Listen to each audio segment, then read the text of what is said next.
If there's one category or genre of game that I and many other people likely won't tire of anytime soon, it's zombie games. But Dead Island 2 definitely tries my patience.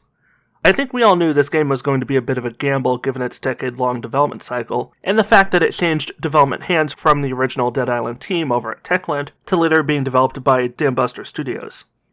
Aside from a handful of other examples like Skull and Bones and Beyond Good and Evil 2, you'd be hard-pressed to find a game with more clearly marked signs of failure attached than Dead Island 2.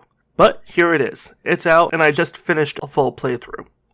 Now, I should disclose that I was given a copy of the game, specifically the Deluxe Edition by Deep Silver, the publisher, about 72 hours ahead of launch. This is standard industry practice, and they didn't make any specific requests of me other than I abide by an NDA and don't put out any content prior to the game's official launch window. Which wasn't really a problem for me, actually, owing to the fact that the release coincided with the beginning of my spring term finals. I only got the chance to properly put out the review now. So here we are, a bit late to the party I admit, but here nevertheless. One of the first things you'll notice upon launching Dead Island 2 is that the game does not contain difficulty settings. Whether this is your first playthrough or 50th, and may God have mercy on your soul if it's the 50th, the relative difficulty or lack thereof will always be the same.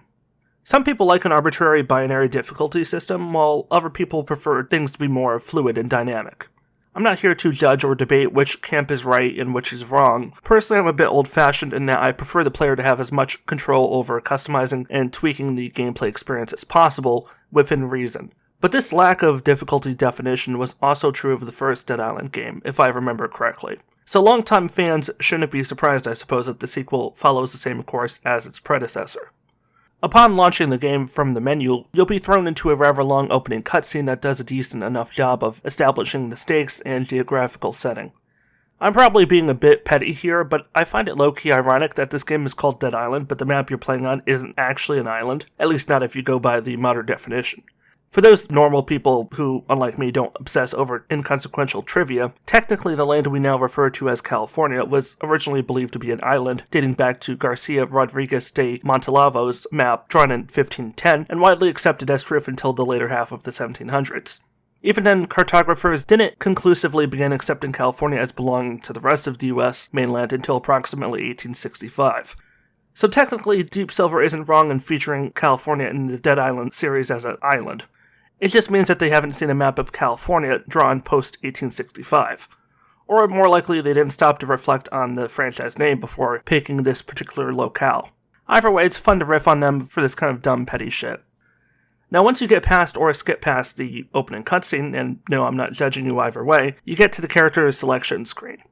The lineup here isn't bad per se in terms of numbers, but by God, each and every one of these characters stands out completely in terms of how hopelessly, even pathetically, generic they all are. Not since that garbage Saints Row remake have I seen a AAA game with such horribly generic millennial/Gen Z stereotypes. Simply seeing these characters for the first time makes me impulsively root for the zombies to win. To its credit, the game does at least half-heartedly try to distinguish each of the characters from one another via their innate skills, represented by in-game cards. Yes, once again, we have a flagrantly clunky and frankly unnecessary card system to contend with.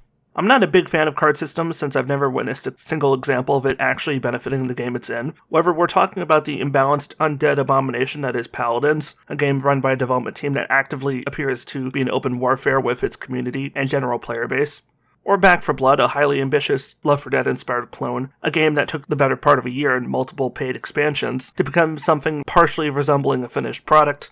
The card system in both just drags down what would have been a, at least, moderately enjoyable experience into a tedious slogfest that the vast majority of people who aren't statistically enthused won't bother continuing to play or support. Or even if they do, it's usually in spite of the card system, and not because of it. You'll often collect cards as rewards for completing specific milestones, such as completing certain missions, or leveling up your character. That said, you can also find them by exploring any one of the many small, almost dare one say it, microscopic-sized open-world maps. There are plenty of similar secrets and valuable unlockables one can find by doing some adventuring on the side, if you have the inclination to do so. Speaking of which, let's pull back a little bit and talk about the open world. The first Dead Island game was, from the ground up, a far more open-world experience, even though it did have separate areas, again. That said, you could pretty much walk from one end of each of them to the other and completely ignore the scripted story content if that's what you wanted to do. That's pretty much what I and my friends would do back when we played it shortly after its launch. I have some pretty fond memories of us running over zombies with our poorly driven truck, swerving from side to side due to us deliberately being stupid, or sometimes just due to the clunky controls. Doing that was a lot of fun, but it's not something you can get away with here, sadly, as vehicles have been removed. You'll be navigating the world exclusively on foot, which is honestly something of a bummer, and probably only that way because the developers wanted to dramatically undercut the overall size of each map. If you were to explore the total explorable open world areas in Dead Island 1, it would take you a few hours.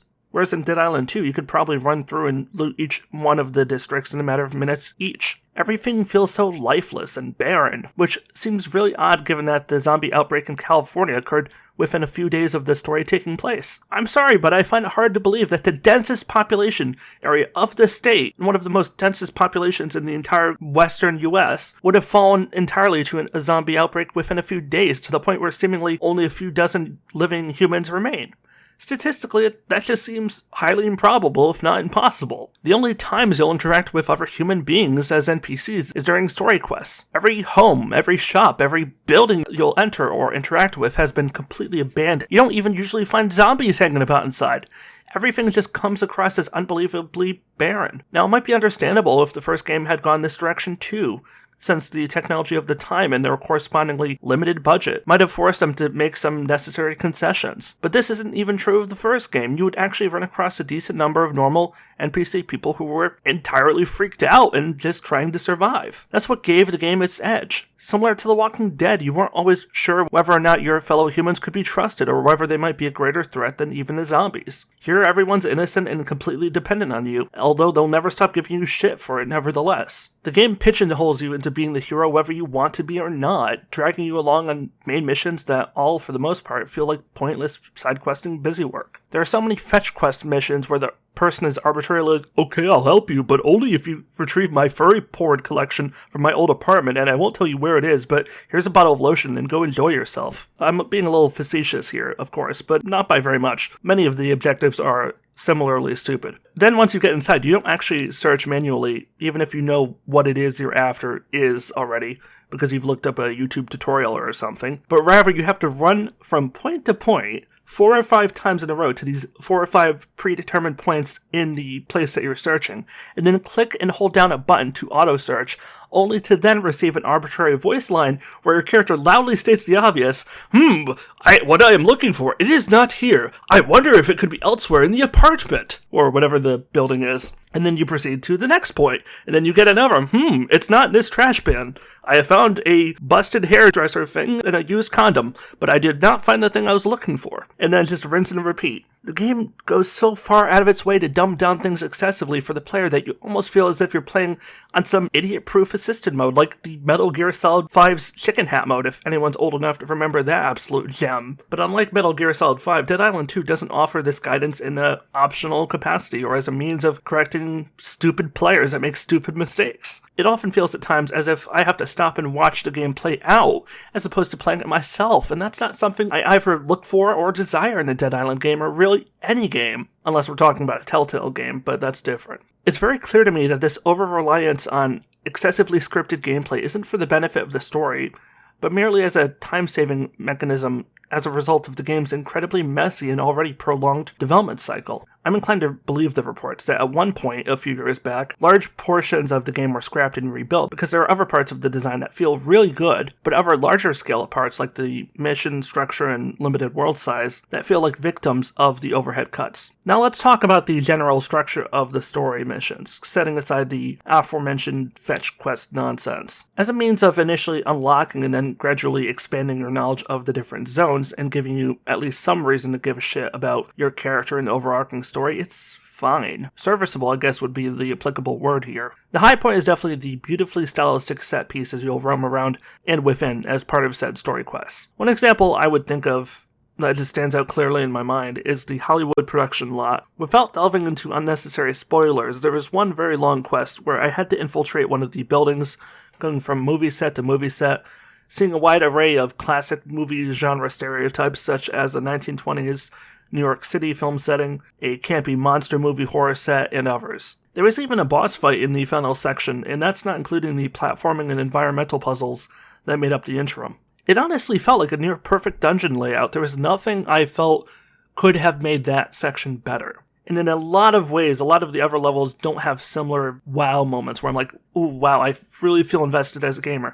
This is stuff that makes me, as a gamer, get a hard on, basically. You just don't get that feeling of, ooh, I really feel like I'm in this world that not only visually, but mechanically feels alive and compelling. There's just a chef's kiss there for that mission, because compared to the rest of it, ooh, it almost makes me tolerate how shitty many of the other missions are. That's how good the Hollywood mission was. The other area that prominently comes to mind, oddly enough, is the sewers. And I know one could make an obvious joke about my mind being in the sewers here, but I really do mean it. There was a genuine tense exhilaration at wading my way through, well, the stuff you'd find in a sewer, while never knowing whether I was going to bump into a zombie who had been lurking around underwater. Getting jump scared by an underwater zombie is just as scary here as it is in Resident Evil 8, if you remember those areas. I'm not going to spoil anything there. Diving in and out of offices here and other rooms in order to turn on electricity or yank down levers in order to progress was moderately fun. Was it mind-blowing? No, but it was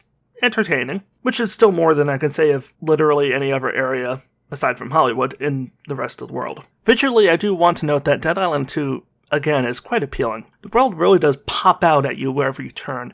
The art style, I think, will provide the game with some much-needed longevity, as was the case with its predecessor. It manages to find a balance between being vivid and being explicitly cartoony. This is not Overwatch, where there it almost feels like the world around you is something out of a Pixar movie. Dead Island 2 is a bit more grounded, but it does so in a way that doesn't make the world feel dated and grungy, as many more explicitly Call of Duty-esque games tend to do. I usually find I can't bear to look at such games once they're at least a generation or two old. You shouldn't have that problem here. The only downside is that if you look closely at many of the textures and models throughout the world, they often are fairly low quality to the point where you can actually see the grainy blur if you look closely. And for those wondering, I played this game mostly on max settings at 1440p on my NVIDIA 3070 powered laptop, which is about equal to the basic recommended requirement, being a NVIDIA 2060, I believe. So there should be no reason why the game goes about downgrading the visual user experience so hard. Everything around you looks fine, but nothing looks next-gen or at times even current-gen. In many respects, this looks like the kind of game that would have been released during the PS4's initial lifespan, prior to the PS4 Pro. Not that it needs to be groundbreaking in any regard, but it would have been nice if it was, at least a little bit more. Speaking of groundbreaking, let's talk about earthquakes. As you'll be running around LA, an area well known for its geographical disturbances, you will have to deal with the occasional earthquake at seemingly random points. It doesn't seem to be scripted, as it happened plenty of times when I wasn't actively doing a mission or anything interesting, and my character, who normally won't shut the fuck up at any point, will oddly say nothing as the whole earth is trembling beneath them, in general shaking harder than the legs of a porn star.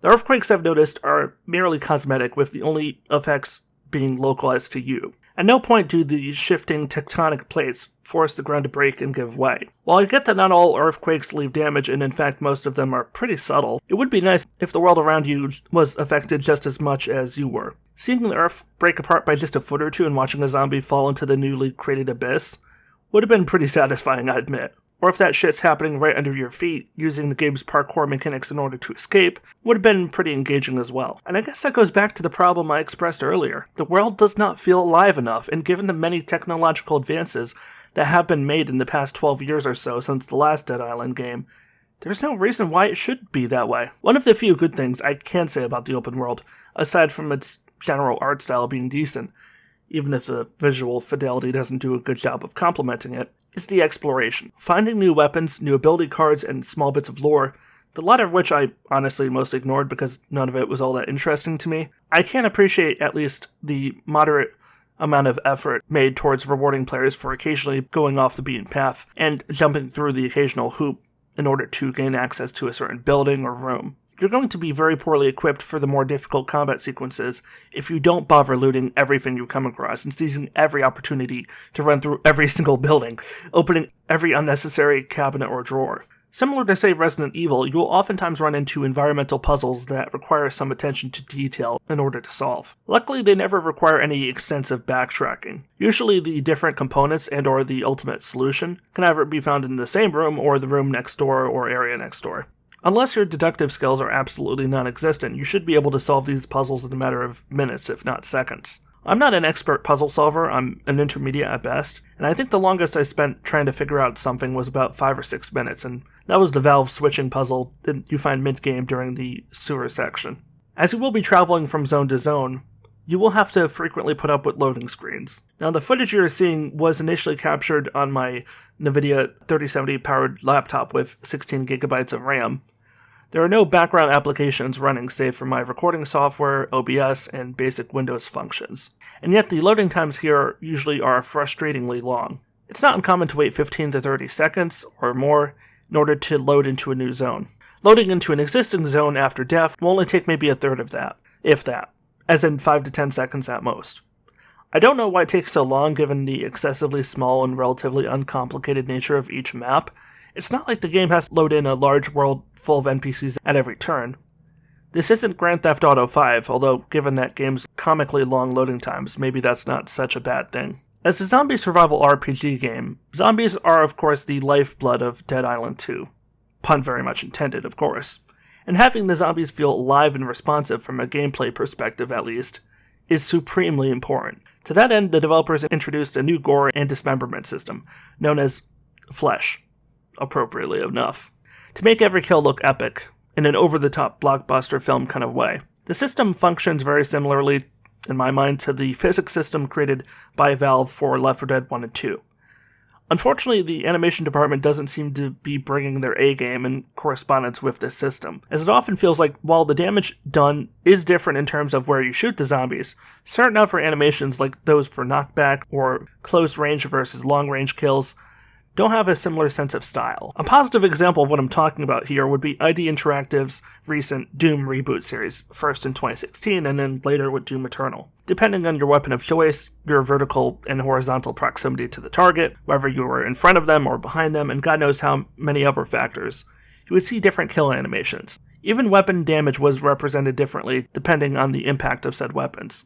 Normal enemies would never need health bars in that game because the amount of damage dealt would be visually represented by their physical response as well as the gore and physics systems. Had Dead Island 2 gone in that direction and put a bit more resources towards embracing how over-the-top bonkers it is, and make players relish in the absurdly portrayed violence, it could have saved the combat from feeling as tedious as it usually does, which isn't helped by the constant metagame philosophy of pick and counterpick.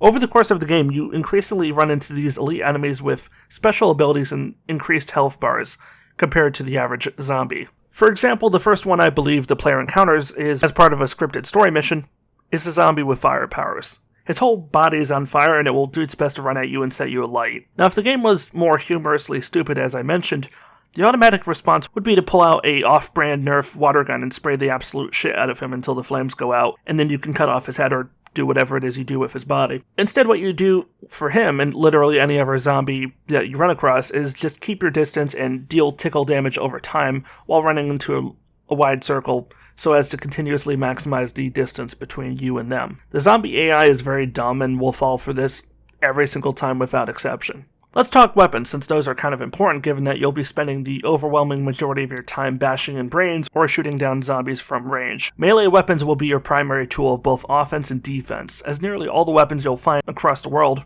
are melee-oriented. Guns appear to be exceedingly rare, although they do become slightly more common as you approach the tail end of the campaign. Weapon balancing in the game is really weird and definitely not in a good way. Right off the bat, you have to deal with weapon degradation with the melee weapons, and they break insanely quickly. Simply taking out one small group of, say, half a dozen zombies will knock your weapon's lifespan down by a third or even by half. You constantly have to swap back and forth between weapons if you don't want to keep running back and forth and back and forth and back and forth again to repair them every 5 or 10 minutes. I thought at first this fast breakdown was only going to be a problem earlier on into the game, as most games will usually enable mid-game and late-game updates or improvements that greatly slow down the weapon degradation rate. But that's not something you'll find here in Dead Island 2. As far as damage goes, guns are utterly embarrassing in terms of how pitifully weak they are, given the high resource cost to craft each clip and the rarity of weapon ammo throughout the given world. You'll regularly run into situations where it can take anywhere from 4 to 6 shotgun blasts to the face to kill even one basic enemy. And that's assuming your weapon is even an equivocal level to the enemy you're facing, as weapons do have levels as well. Melee weapons likewise are enormously flawed and even borderline useless in both blocking or at least noticeably mitigating oncoming damage. There is almost no reason whatsoever to attempt to block at any point. Evasion is your only real defense in a fight. But the problem there is that option is not always available to you, which is why sometimes you have to go nuclear, so to speak. As a survivor who, spoiler alert, got bitten and partially infected by a zombie, while still being technically immune from transforming into one, you have this weird ability where you can effectively Hulk out upon command. Once you built up enough damage to do so, you can then hit a button to go into a frenzy mode, restricting you to melee only, but allowing you to deal massive melee attacks in rapid succession. This is super useful in narrowing down large groups of basic enemies, but is far less effective in dealing with elite enemies or bosses or any other enemy with a large pool of health, as generally the closer in proximity you are to them, the higher your mortality rate will be, if you get my drift. It's a decent enough feature, but becomes largely useless during the late game missions, when even most of the basic enemies have a shit ton of health. Hit registration also appears to be a bit wonky at times, especially with guns.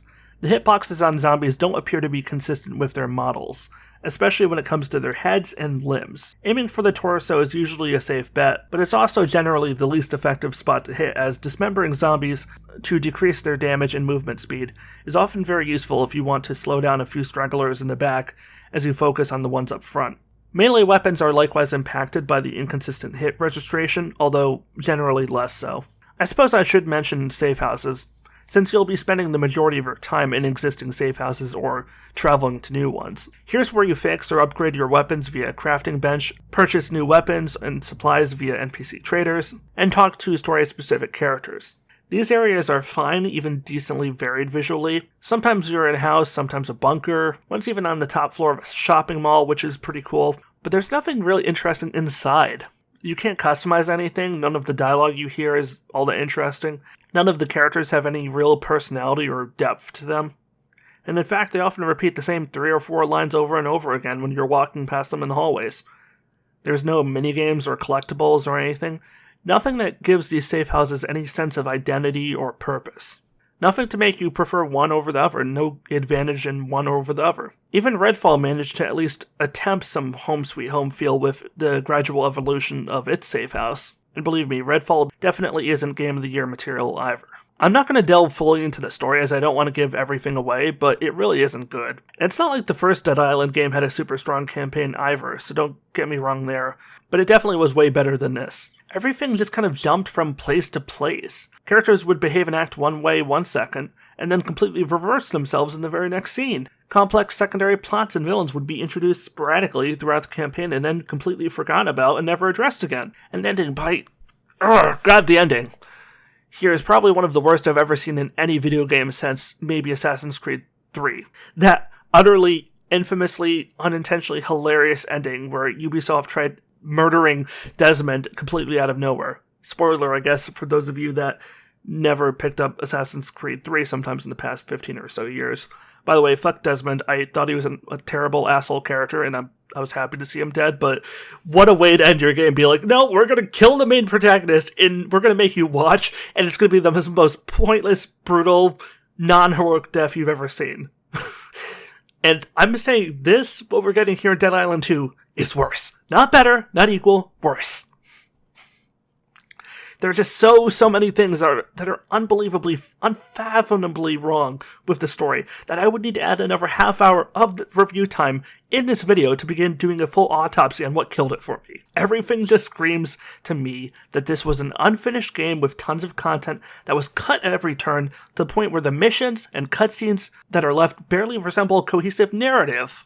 I played every single story mission and the vast majority of the side quest stuff, and I still feel like I don't know half of what's gone on because the game at times just throws stuff at the wall and acts as if you knew what was going to happen, despite the fact it never tells you, never hints anything, intimates anything like that at any point. I don't even know what to say. My brain just broke, just like the development of this game. It's broke. That's that really is the summation of this video. There's nothing in this game that isn't broke to some degree. It's just that some things are more broke than others. It's like the Animal Farm quote or whatever. All of us are equal, but some of us are more equal than others. Here in Dead Island 2, it's everything here is broken, but some things are more broken than others. I'm looking at my bullet point list here of remaining talking points, and there were like a half dozen other things that I probably was going to bring up originally, but most of them all pertain to stuff I've already brought up. I'm really mixed as to whether or not I can recommend Dead Island 2 in good faith, because while I have spent a lot of today bitching at the game for the many, many things it does wrong, even horribly wrong at times, there's still a certain charm to how undeniably messy it is, and I was invested from beginning to end, which is more than I can say even of most other games that I would classify as being better than this. Dead Island 2 is almost the 2023 gaming equivalent of 1997's Batman and Robin. It's shit for sure, but sometimes shit is a dish best served cold. What killed the dinosaurs? The Ice Age! We know what killed the dinosaurs, but now we also know what killed Dead Island 2. On that note, I'll see myself out. If you enjoyed this video or found it informative, your support would be enormously appreciated. Subscribing, commenting, blah blah blah blah blah. You know what to do. It would all help. Thank you, and I will see you all again soon. This is Warrior Dan signing out. Take care and peace out.